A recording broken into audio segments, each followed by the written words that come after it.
সখী ভাবনা কাহারে বলে, সুখী যাতনা কাহারে বলে। তোমরা যে বলো দিবস রজনী, ভালোবাসা ভালোবাসা। সখী ভালোবাসা কারে কয়, সে কি কেবলই যাতনাময়।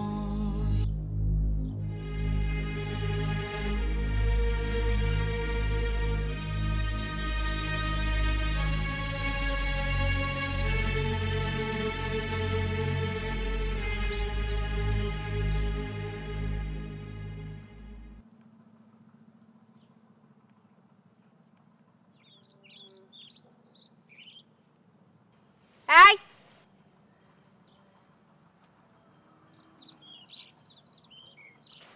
এইদিকে এসো।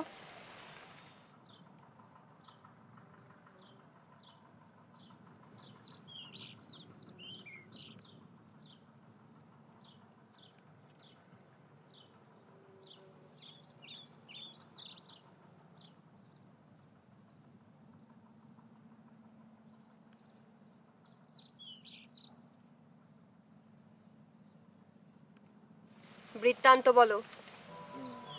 বৃত্তান্ত মানে? বৃত্তান্ত শব্দের মানে জানো না?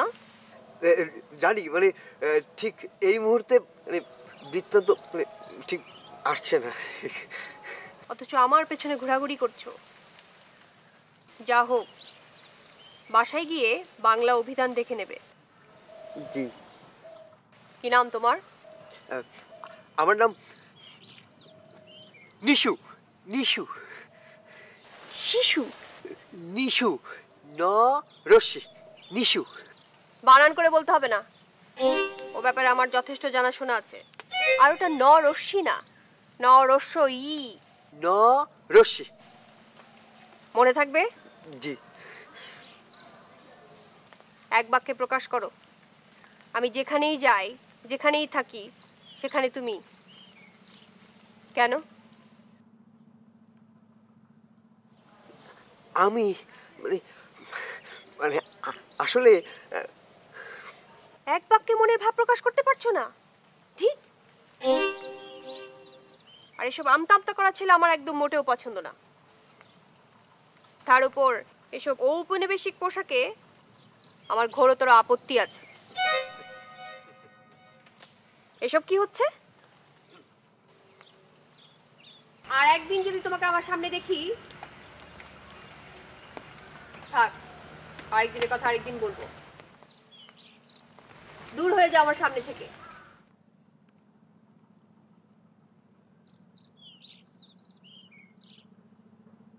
দূরে যাও আরো।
সুপ্রভাত, সুপ্রভাত, সুপ্রভাত। আমাদের মাঝে এমন কোন মানব মানবী কি আছে যে এখনো এসে পৌঁছয়নি? জি ভাইয়া, অপর্ণা আপু। আচ্ছা আচ্ছা।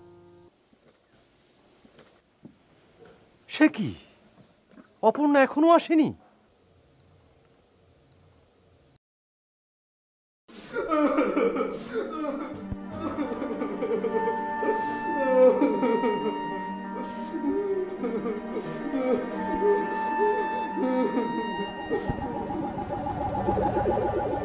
কি অপর্ণাকে সত্যি সত্যি ভালোবাসিস রে? দাদু, তুমি সত্যি কথাই বলেছিলে দাদু। নারী মাত্র কঠিন, নিষ্ঠুর, হৃদয়হীনা। দাদু, নারী মাত্রই হেয়ালি। ওরা মুখে যা বলে বাস্তবে ঠিক তার উল্টোটা চায়। তার মানে? হ্যাঁ, ও তোকে তোর আশেপাশেই চায়। আচ্ছা, এর আগে অপর্ণা তোকে কতবার বলেছে যে এরপর আমার পিছনে এভাবে ঘুরলে সবাইকে জানিয়ে দেবে? 37 বার। কিন্তু কোনোবার কি জানিয়েছে? না দাদু। তো দাদু, দাদু, হ্যাঁ দাদু, ওই বুড়া।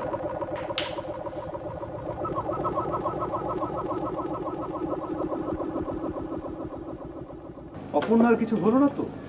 ও তো কখনো ভাইয়া, আমি এসে গেছি। তোমার অপেক্ষাতেই ছিলেন। এসো অপর্ণা, এসো, আমাদের এই সাহিত্য সভাকে আলোকিত করো। এসো সবাই, আসন গ্রহণ করো। সবাইকে আমার অন্তরের অন্তঃস্থল থেকে জানাচ্ছি শুভেচ্ছা, স্বাগত। আজ 15ই আশ্বিন 1420। আজ এই রুদ্রকজ্জ্বল বৈকালে আমরা আবার মিলিত হয়েছি সাহিত্যের রসাস্বাদন হেতু। আমরা মনে প্রাণে বিশ্বাস করি সাহিত্যের নিগূঢ় তথ্য আমরা আমাদের হৃদয়ে, আত্মকক্ষে স্থাপিত করবই। কি হে, আমরা কি পারবো না সখা সখী বৃন্দ? অবশ্যই পারবো ভাইয়া, অবশ্যই পারবো। পারবো ভাইয়া। পারবো, অবশ্যই পারবো। জি পারবো ভাইয়া, অবশ্যই পারবো। নিশ্চয় ভাইয়া। সাধু সাধু সাধু।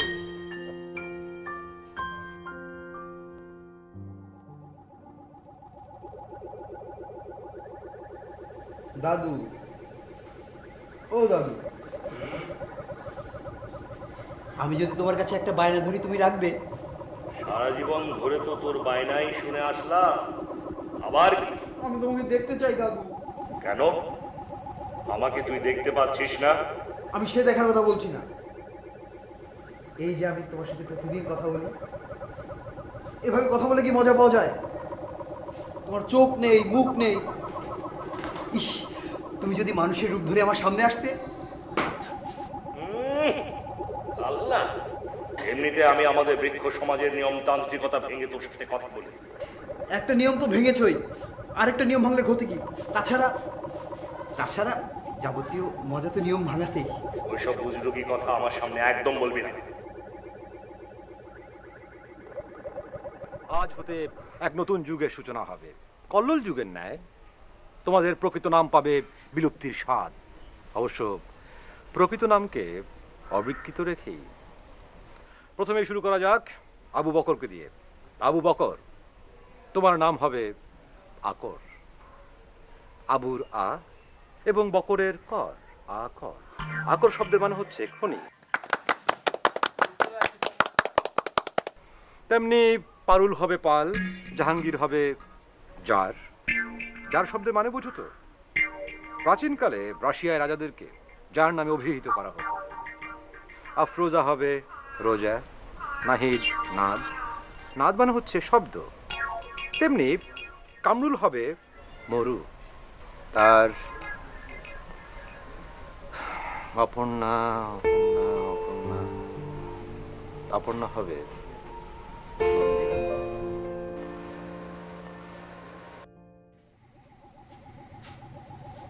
কিন্তু ও তো আমাকে শিশু বলেছে দাদু। তুই তো শিশুই, না হলে কি আর এখানে বসে থাকিস? তাহলে তাহলে আমার কি করা উচিত তুমি বলো।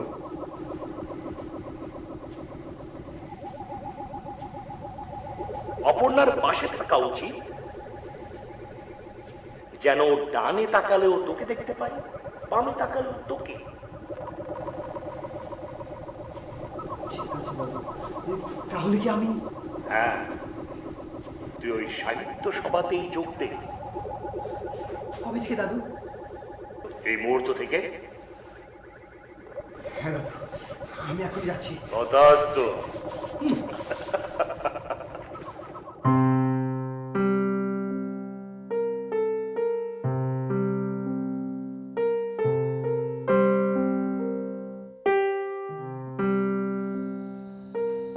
নন্দিনী, খুব তো নন্দিনী নাম বানিয়েছিস তুই। আমাকে বলতো এই নন্দিনী কোন নাটকের চরিত্র ছিল? রক্তকরবী। ওরে বাবা, রক্তকরবী। তো এই রক্তকরবী নাটকের মূল থিমটা কি তুই আমাকে বল বল। রক্তকরবী নাটকের মূল থিম কি আবার? এটা একটা নাটক। কবিগুরু তার নিজ হাতে রচনা করেছিলেন জোড়াসাঁকোর ঠাকুর বাড়িতে বসে, আর তিনি যেই টেবিলে বসে রচনা করেছিলেন সেটা ছিল ওক কাঠের কাল। তুই থামতো। একটা কথা তুই মনে রাখবি, সাহিত্য ফেনা পছন্দ করে ঠিকই, আর ওই ফেনার মধ্যে অবশ্যই এক ধরনের শৈল্পিকতা থাকবে, নান্দনিকতা থাকবে এবং অবশ্যই যৌক্তিকতা থাকবে। আর কোনো কিছু না বুঝে শুধু হালকা ধারণার উপরে, ঝাপসা ধারণার উপরে ফেনা তৈরি করে তারাই, যারা কিচ্ছু জানে না, কিচ্ছু বোঝে না। আচ্ছা ঠিক আছে, মানলাম আমি কিচ্ছু জানি না, কিচ্ছু বুঝি না, কিন্তু শোনো শামস ভাইয়াকে উদ্দেশ্য করে তুমি এরকম বিরূপ মন্তব্য করতে পারো না মামা। তিনি একজন সাহিত্যিক এবং একজন প্রকৃত সাধক। প্রকৃত সাধক? তুই কয়টা কবির নাম জানিস? কয়টা কবিতা পড়েছিস তুই? কবিতা প্রকৃত সাধক?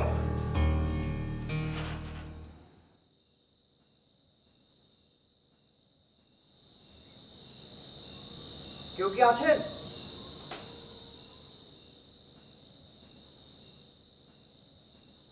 কেউ কি আছেন?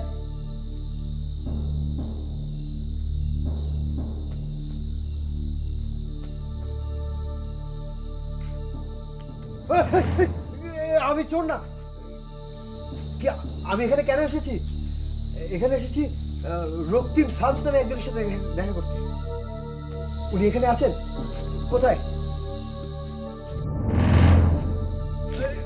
ওই তো কাকতেরুয়া। আচ্ছা, থ্যাংক ইউ।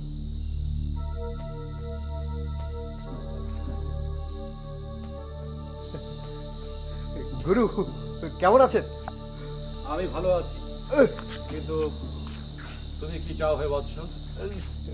আমি এসেছিলাম রক্তিম শামস নামে একজনের সাথে দেখা করতে।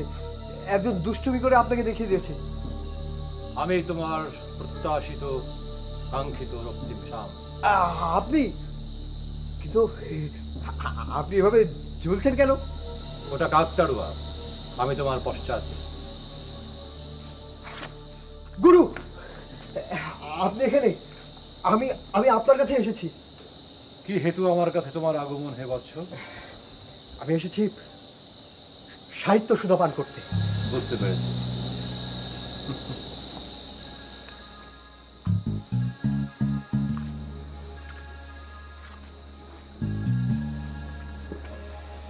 তুমি সঠিক স্থানে আগমন করেছো হে বৎস।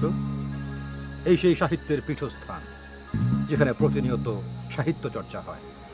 কিন্তু ভাইয়া ওটা? এই কাকতাড়ুয়া হচ্ছে আমার সাহিত্য সভার রূপক। ঠিক বুঝলাম না ভাইয়া। আমার এই সাহিত্য সভা পুত পবিত্র স্থান। এই সাহিত্য সভায় কোনো প্রকার অশুভ কিংবা কাক নাই, অর্থাৎ কোনো প্রকার কালোর উপস্থিতি কাম্য নয়। তাই আমার এই কাকতাড়ুয়া। তুমি কি বুঝতে পেরেছো আমি যা বোঝাতে চেয়েছি? জি ভাইয়া, মানে কিন্তু একটা প্রশ্ন, মানে আমি না মানে সব সব গুছিয়ে ফেলি, কিন্তু ওই শেষের দিকটায় গিয়ে ওই কেমন যেন একটা মানে পারো না। পারি না ভাইয়া। তোমার নেই? নেই ভাইয়া, মানে আমি চাই আমাকে সকলের কাছে আকর্ষণীয় করে তুলতে, তাই তো? জি ভাইয়া, জি ভাইয়া, এই কথাটাই বলতে চেয়েছিলাম। কিন্তু আপনি বুঝলেন কিভাবে? পক্ষী বিদ্যা পাঠ অতি সহজ। জি ভাইয়া। আমার সন্নিকটে আমার ছায়াতলে যে আসে, ভূমণ্ডলের সমগ্র মানবকুল তার প্রতি অনুরক্ত হয়ে যায়।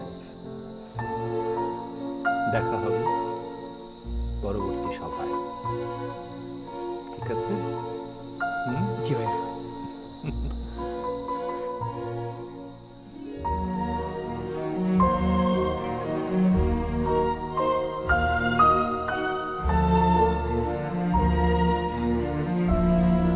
আচ্ছা মামা, তুমি শামসকে কেন দেখতে পারো না বলো তো?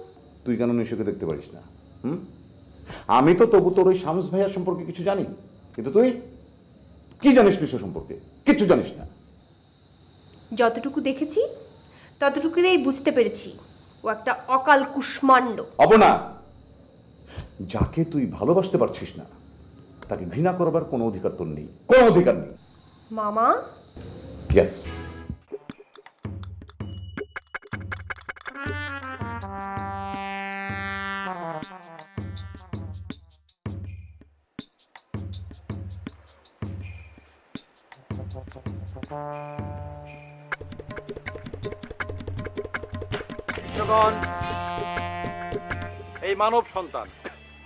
এই মানব সন্তান নব শিষ্যরূপে আবির্ভূত হয়েছে গত রাত্রিকালীন।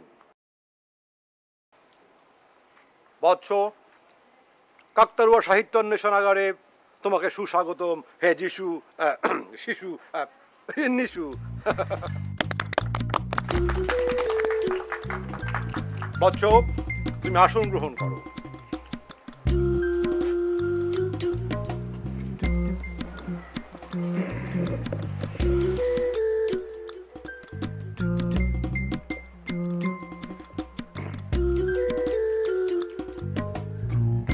টেকনাথ বধ কাব্য হৃদয়ঙ্গম করিবার পূর্বে কিছুকাল ধ্যানমগ্নতায় অতিক্রম করা জরুরি। অতএব প্রস্তুতি শিরোধার্য। মহাযজ্ঞের সময় প্রাক্কাল ঠিক এই মুহূর্তে নেত্রবন্ধ, নেত্রবন্ধন, নেত্রবন্ধন, নেত্রবন্ধন।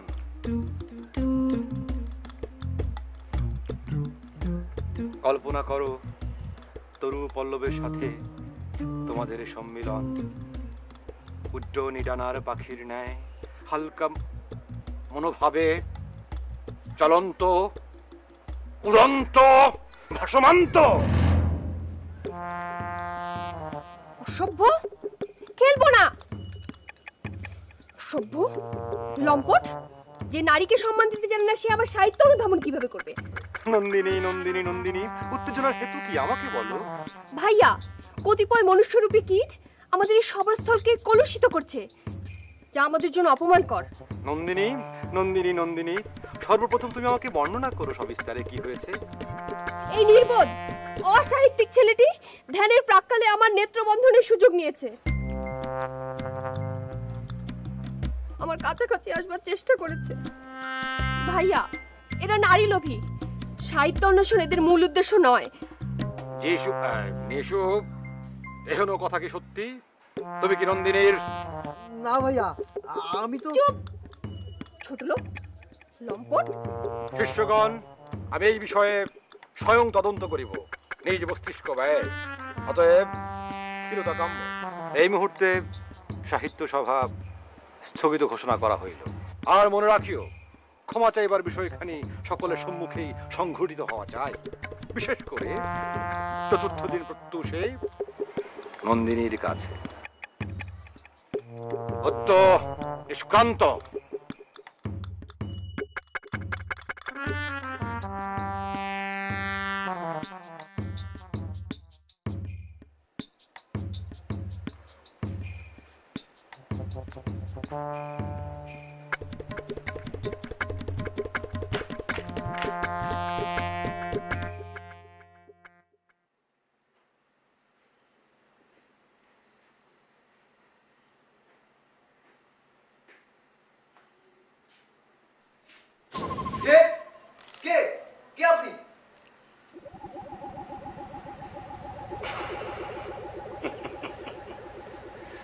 এতদিন ধরে যে দাদুকে দেখবার জন্য এত ঝুলো ঝুলো করছিলি, এখন সেই দাদুকেই চিনতে পারছিস না?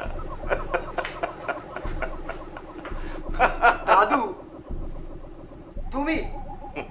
আমার বনসাই, আমার বনসাই, আমার বনসাই, আমার বনসাই কই? হতভাগা, তোর বনসাই থেকেই তো আমার আবির্ভাব। এখন বনসাই বল আর যাই বল, সবই কিন্তু আমি। এখন আর আবির্ভাব হয়ে কি হবে? কিরে, কি মন খারাপ? হ্যাঁ, মন খারাপ।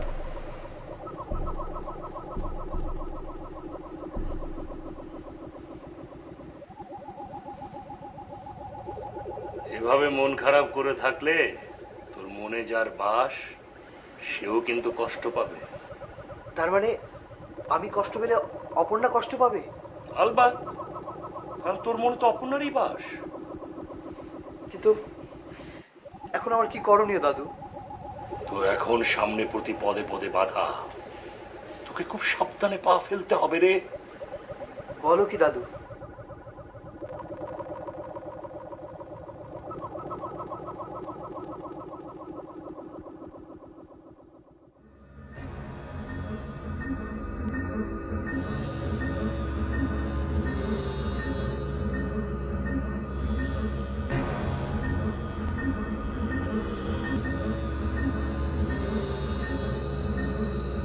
আমি আমার মস্তিষ্কে তরঙ্গ সঞ্চালন করবার পরও কিছুতেই বোধগম্য হচ্ছে না ঠিক কোন রাস্তায় এগুলি।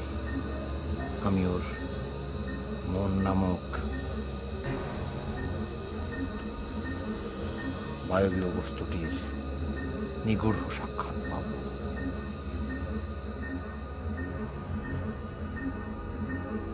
হে মহান অধিপতি, শতত প্রণাম তোমায়। তুমি কি করে এত সুচারুভাবে, এত সুপরিকল্পিতভাবে আমাকে পথের সন্ধান দিয়ে দিলে? প্রকৃতই আমি অত্যাধিকের অধিক আনন্দিত।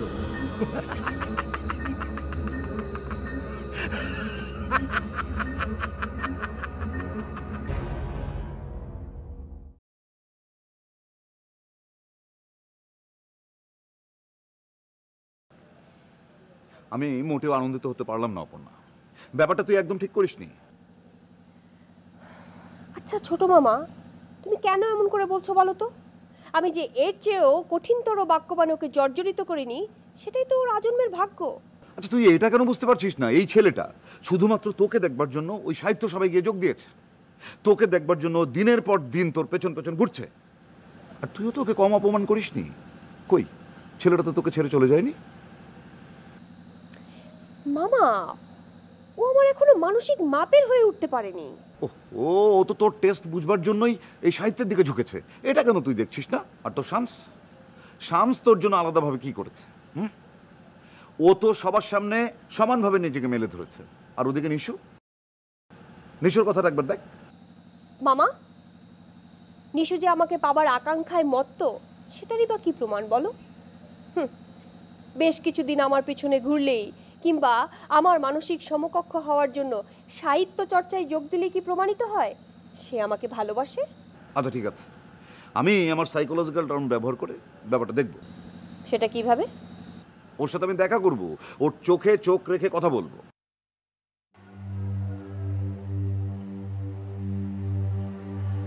যেহেতু অপর্ণা সাহিত্য প্রেমী, তাই তোর থেকেও সাহিত্যের প্রেমে পড়তে হবে। কিন্তু আমি তো সাহিত্যের প্রেমে পড়েছি দাদু। এই তোর সাহিত্যের প্রেমের নমুনা?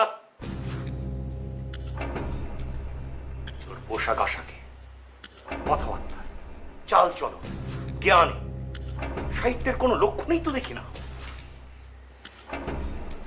আমাকে কি করতে হবে দাদু? তোকে সাহিত্যিকরা সচরাচর যেই ধরনের পোশাক পরে সেই ধরনের পোশাক পরে থাকতে হবে, যেন তোকে দেখলেই মনে হয় সাহিত্যিক। আরো আছে, তুই মহর্ষি রবীন্দ্রনাথ ঠাকুরের সাহিত্য চর্চায় মনোনিবেশ করবি। তার সাহিত্য সমালোচনা পাঠ তোকে নিয়ে যাবে জ্ঞানের চরম শিখরে। সেখানে তুই পেয়ে যাবে অপর্ণার মন। আমি কি পারবো দাদু? আমি তো আছি রে পাগলা। তবে হ্যাঁ, শেষ কথা হচ্ছে, এখন থেকে তুই কিন্তু অপর্ণাকে একদম পাত্তা দিবি না। প্রয়োজন ছাড়া তার সাথে কিন্তু কথাও বলবি না, এমনকি তাকাবিও না পর্যন্ত তার দিকে। দাদু, কি বলছো তুমি? তুমি তো আমার বুকে পাথর বাঁধতে বলছো। কারণ আছে রে, কারণ আছে। কারণ অপর্ণা যেই ধরনের মেয়ে, তার সামনে তোকে তোর প্রখর ব্যক্তিত্ব প্রকাশ করতে হবে চরম ভাবে। আর সেই জন্যই এই ঔষধ, বুঝেছিস?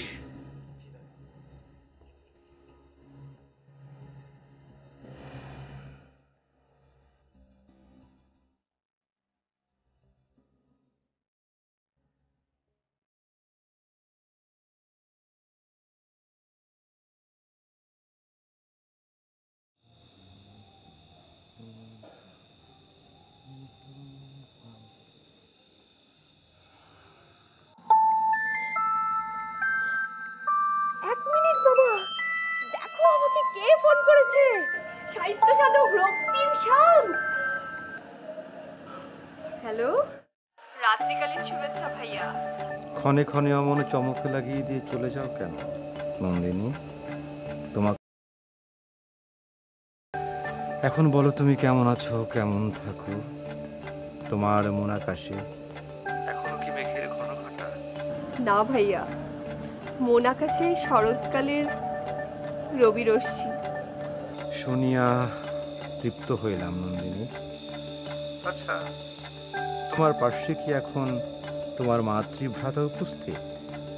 জি ভাইয়া, এতক্ষণ ছিলেন। আপনি কি উপায়ে অনুধাবন করলেন? তোমার আমার মধ্যকার আত্মিক সম্পর্কই আমার মনোকক্ষে এই তথ্য প্রদান করিয়াছে। নন্দিনী, যেহেতু তোমার মাতৃভ্রাতা তোমার পাশে উপস্থিত, সেহেতু আর বৃথা বাক্য ব্যয় না করি। নন্দিনী, তোমার সহিত আমার কতিপয় গূঢ় বাক্যালাপ রহিয়াছে। আমি চাই তুমি আগামীকাল প্রত্যুষে আমার সাহিত্য কেন্দ্রে পদার্পণ করে আমাকে আহ্লাদিত করবে। জি ভাইয়া, আমি আগামীকাল প্রত্যুষেই সশরীরে এবং সমনে উপস্থিত থাকব। বিদায়, শুভরাত্রি। বিদায় হে সাহিত্য সাধক।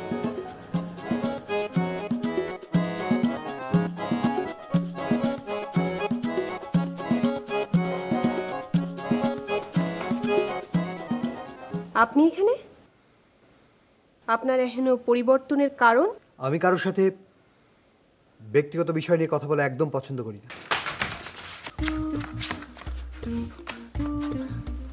নন্দিনী, তুমি এই প্রত্যুষে? কেন ভাইয়া, আপনি তো আমায় ডেকেছিলেন। অসম্ভব! আমি তোমাকে আগমনী বার্তা জানিয়েছি এই নিরিবিলি বাড়িতে। জি ভাইয়া, গতকাল রাতে। তোমার ভুল হইয়া গিয়াছে নন্দিনী, স্মৃতিভ্রম। আমি বিস্তৃত হইয়া গিয়াছিলাম যে ত্রিদিন সাহিত্য সভা মুলতবি ঘোষণা করা হইয়াছে। আমি তোমার কাছে দুঃখ প্রকাশ করছি হে নন্দিনী। ও না, ঠিক আছে, ঠিক আছে ভাইয়া। তা তোমার আগমনের হেতু কি? আমি আপনার নিকট কিছু পুস্তক ধার করতে এসেছি ভাইয়া। আমি সাহিত্য পাঠে মনোনিবেশ করতে চাই। তো এই সময়টাকেই কেন নির্ধারণ করতে হলো তোমার? নন্দিনী, ঠিক আছে, আবার দেখা হবে সঠিক কোনো সময়ে। ঠিক আছে ভাইয়া। আহা,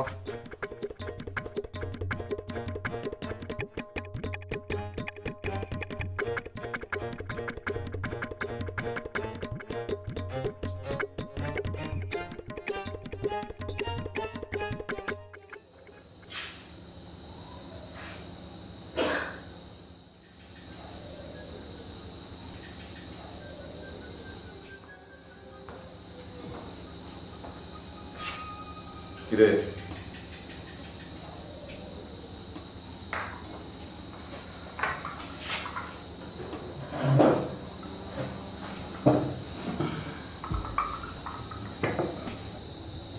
শোন, তোর মা মারা যাবার আগে তোর দায়িত্ব আমাকে দিয়ে গিয়েছিল। আর তোর বাবা কুয়েত থেকে 2 বছরে একবার দেশে আসে। তাহলে আমার কত দায়িত্ব তুই বুঝতে পারছিস?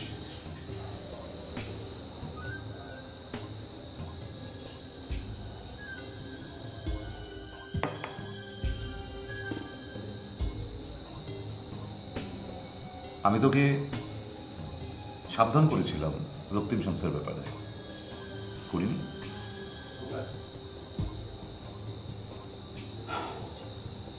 আজকে যদি নিশো সময় মতো ওখানে না যেত তাহলে কত কিছু হয়ে যেতে পারতো, তুই জানিস।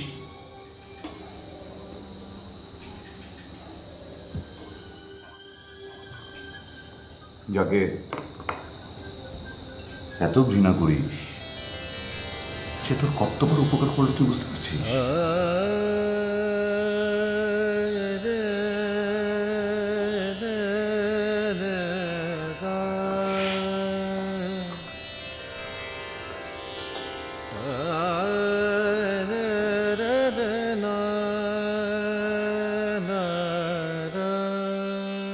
হে নিরুপমা, চপলতা আজ, যদি কিছু ঘটে করিও ক্ষমা। বাবা, এলো আষাঢ়ের প্রথম দিবস, বনরাজি আজি ব্যাকুল দিবস, বকুল বীথিকা মুকুলে মত্ত কানন পর।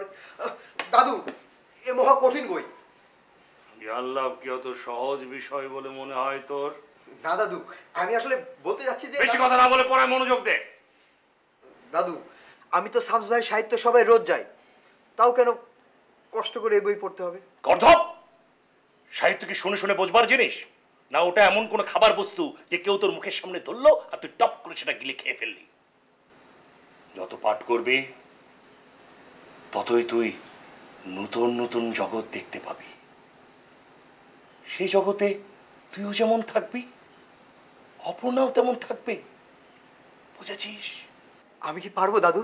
হ্যাঁ, আর সেই কারণেই নিজে নিজেই সাহিত্য পাঠ করতে হবে। নিজের দুর্বলতা নিজেকেই খুঁজে বের করতে হবে। আর শামস ভাইয়া? আবার শামস ভাইয়া? শামস ভাইয়ার কাজ শামস ভাইয়া করেছে, তোর কাজ তুই কর। কাল সকালে শামসের ওখানে যা, তাহলেই বুঝতে পারবি কেন তোকে পড়তে বলেছিলাম, বুঝেছিস? ভাইজান, ভাইজান, ভাইজান খায়ালো, আপনি খাইলে আমি সব কিছু গুছাইয়া একটা লম্বা ঘুম দিবার বাড়ি। তুই এখন যা, আমি একটু পড়াশোনা করবো। ভাই পড়তে তো পারবেন ভাই। আগে খায়ালো এসো। ভাই, কত সুন্দর। আমি কি করব ভাই, সারাটা দিন আমার কাজ। খাদ্য গ্রহণ শরীরের জন্য অতীব প্রয়োজনীয়। আপনি তাতে একটু খায়ালেন ভাই। তুই ঠিকভাবে খাদ্য গ্রহণ না করলে অধ্যয়নেও মনোনিবেশ করতে পারবি না। জি দাদু। যা খেয়ে নে। শোন, ডিম খেতে হবে, কিন্তু সবজি খেতে হবে, জি দাদু। ফলমূল খেতে হবে, তাহলে প্রোটিন পাবি এবং অধ্যয়নে মনোনিবেশ করতে পারবি। জি দাদু। ভাইজান, এই দাদুরা কেডা? তোকে না বললাম যেতে, যা। যা, তুই খেতে যা। যাচ্ছি দাদু। হে নিরুপমা, আখি যদি আজ করে অপরাধ, করিও ক্ষমা। হেরো আকাশের দূর কোণে কোণে, বিজলি চমকি ওঠে ঘরে ঘরে।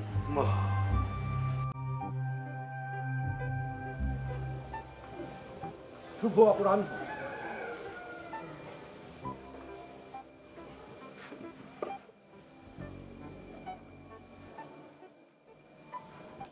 কবিগুরু রবীন্দ্রনাথ।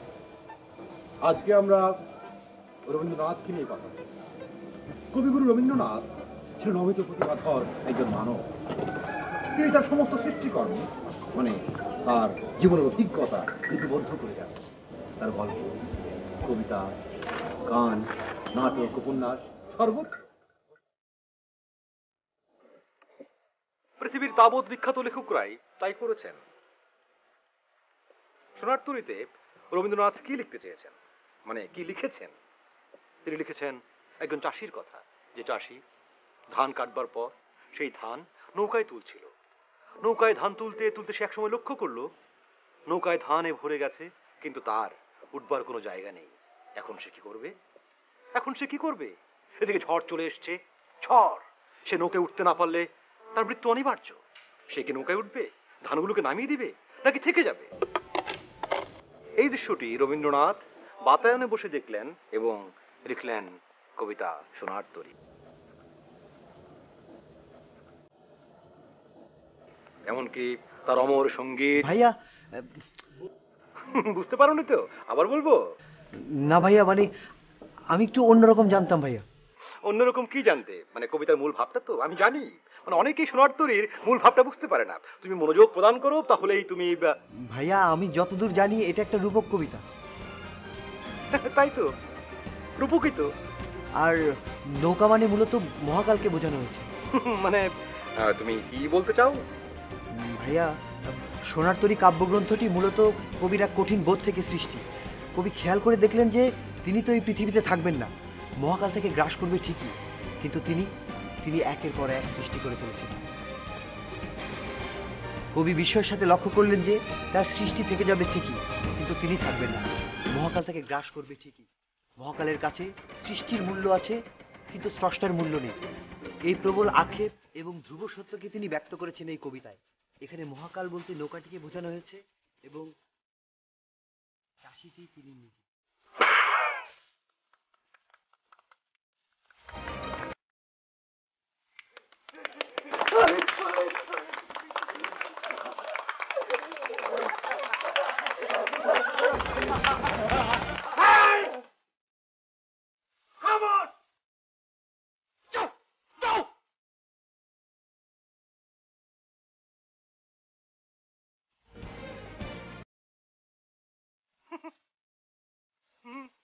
নিয়ম বহির্ভূত কর্মকাণ্ড, তাই স্থগিত।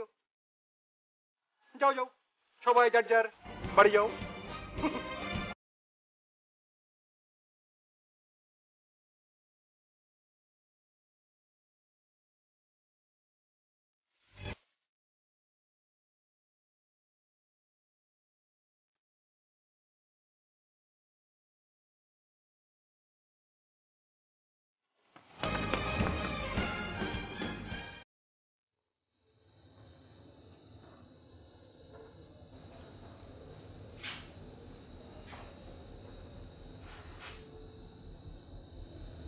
আজই আমি নিশুর সাথে দেখা করেছি।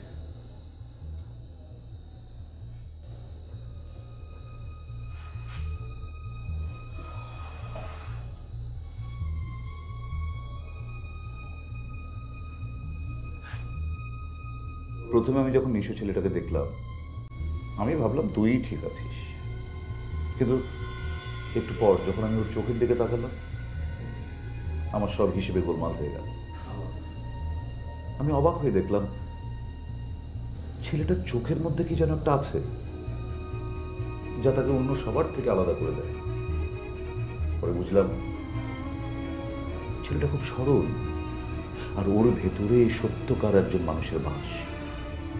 অপর্ণা, আমি জানি না তুই নিশো আর শামসের মধ্যে কাকে বেছে নিবি, কিন্তু এ কথা নিশ্চিত যে ওর চোখে আমি যে ভালোবাসা দেখেছি, যে একাগ্রতা দেখেছি, তাতে তোর একমাত্র ওই তোর প্রকৃত জীবনসঙ্গী হতে পারে।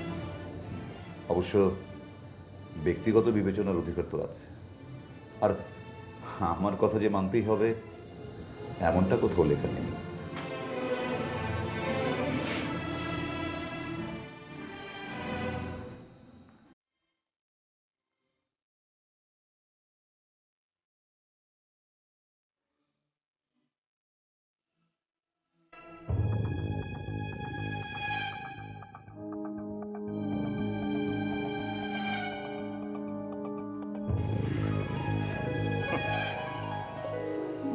গল্পের গুরু কাছে চড়ছে না রে,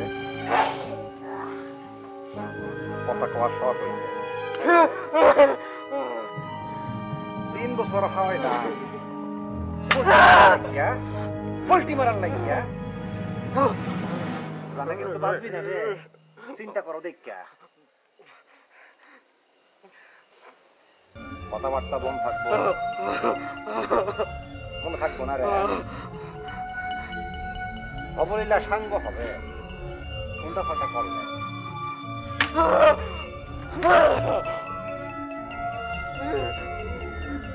মনে থাকবো না রে, মনে থাকবো না রে।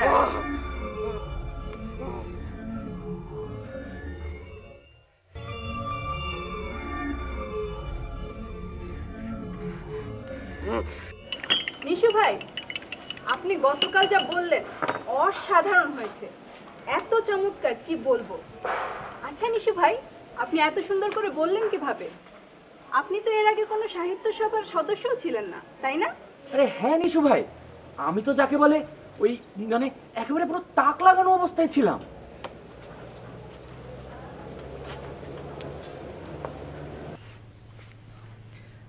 আসলে তেমন কিছু নয়, আমি রবীন্দ্র সাহিত্যের সমালোচনা বিষয়ে কিছু বই জোগাড় করেছিলাম, সেগুলো একটু উল্টে পাল্টে দেখেছিলাম আর কি। এখনো অনেক কিছু পড়া বাকি।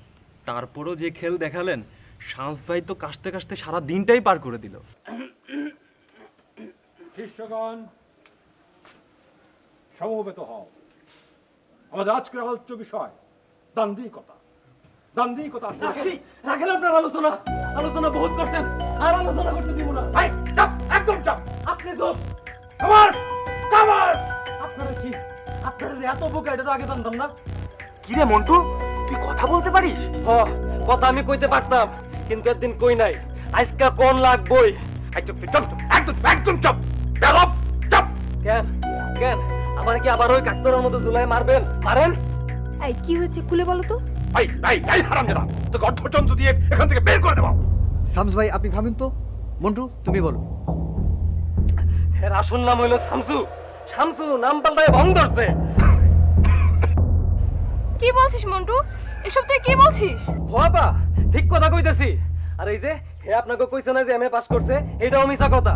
এ তো ডিগ্রিও পাস করে নাই, 3 বার পরীক্ষা দিছিল, ফেল করছে। তাহলে উনি এত সাহিত্য চর্চা কিভাবে করলো? আরে আবা, এই খেলটাই তো আপনারা ধরতে পারেন নাই কোনোদিন, যেটা নিশু ভাই এসে ধরে ফেলাইছে। উনি প্রত্যেক রাইতে এই বই থেকে একটু আর ওই বই থেকে আরেকটু নিয়া ভাষা ভাষা জায়গা থেকে আপনার করে বুঝাইতো, আর আপনারা বুঝতে বইয়া থাকেন। কোনোদিন বইয়ের সাথে মিলাই দেখছেন এই হাসা কইতেছে না মিছা কইতেছে? আমি লেখাপড়া করি নাই, কিন্তু এইটুকু বুঝি যে নিজে পড়াশোনা না কইরা অন্যের পড়াশোনার উপর ভর করে পাস করবার চায়, এ জীবনে পাস করবার পারে। নিজের পড়া নিজের শেখা নিজের কাছে। মিথ্যেবাদী, মিথ্যেবাদী, ও মিথ্যে বলছে। তোমরা কেউ বিশ্বাস করো না, ও মিথ্যে বলছে, মিথ্যে। ও মিথ্যা কইতেছি না, আজকে সত্য প্রমাণ কইরাই ছাড়ুম। কিন্তু উনি এসব করবেন কেন? হ্যাঁ আরে ভাই এটা বুঝলেন না, পলিটিক্স পলিটিক্স পলিটিক্স। বাবা আজকে সব কইরাই ছাড়ুম। মুখ যখন একবার খুলছি শেষ না কইরা ছাড়ুম না। এই যে শামসু হে ইলেকশন করবার চায়, এর লেগে হ্যাঁ গোপনে রাজনীতিও করে, কিন্তু হ্যাঁ তো এই এলাকার ছেলে না, ভোট পাইবো না, এটা আগে বুঝতে ফেলাইছিল। এর লেগা হে আর এক বন্ধু মিল্লা নতুন একটা ফন্দি আসছিল। ফন্দিটা কি শুনবেন? আপনাকে মতো উঠতি পোলাপান গুলোরে হে দলে বিরাইবো, যাতে আপনার ইলেকশনের সময় হেরে ভোট দেন।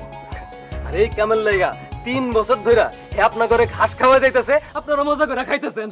শিষ্যগণ, এই বুলবাক সম্ভবের বানোয়াট ও বুঝবুঝে কথাবার্তায় কর্ণপাত না করার জন্য আমি তোমাদেরকে আদেশ করছি। আরে রাখো মিয়া তোমার আদেশ। ওই ধরো রে। আমার রবীন্দ্রনাথ বানাবি না?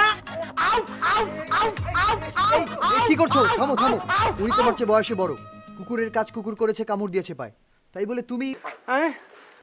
আমার মনে হয় ওকে সবার বর্জন করা উচিত। হ্যাঁ নিশুর কথাই ঠিক। আমরা সবাই আজ থেকে এই বুড়বাকটাকে বয়কট করলাম। হ্যাঁ বয়কট করলাম আমরা। আমরা আর কেউ এর কাছে আর আসবো না। আসবো না। না চল চল চল।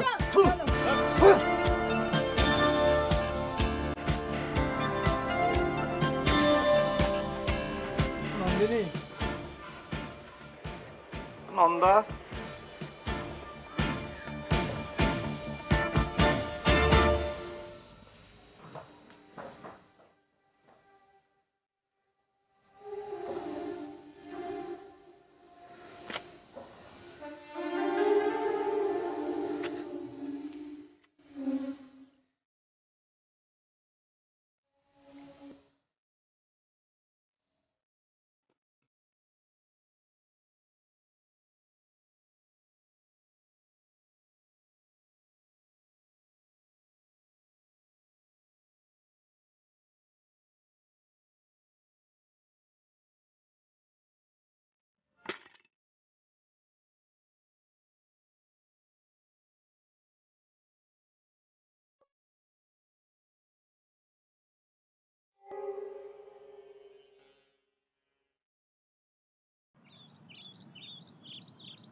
রঞ্জন যেও না।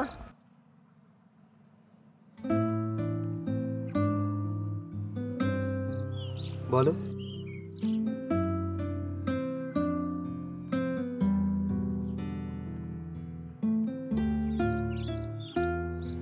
কি দেখছো আমার চোখে নন্দিনী? দেখছি আমার ছোট মামা তোমার চোখে কি এমন দেখেছিল যার জন্য তার মনে হয়েছিল তুমিই শুধু আমাকে ভালোবাসো। আমি ঠিক জানি না আমার চোখে কি আছে, শুধু এটুকু জানি আমার দাদু আমাকে যেভাবে বলেছিল আমি ঠিক সেভাবেই কাজ করেছি। আর আর সে কারণে হয়তো আজ তুমি। আমি আমি কি? তুমিই বলো। যে তুমি সাহিত্য সভায় কণ্ঠ উজাড় করে কথা বলো, আমার সামনে আসলে এভাবে হারিয়ে যাও কেন বলো তো? আমি তো হারাতেই চাই নন্দিনী, হয়তো সে কারণে হারিয়ে যাই। তুমি একা কেন হারাবে? আমি কি তোমার হারিয়ে যাওয়ার সঙ্গী হতে পারি না? নন্দিনী, তোমার হাতটা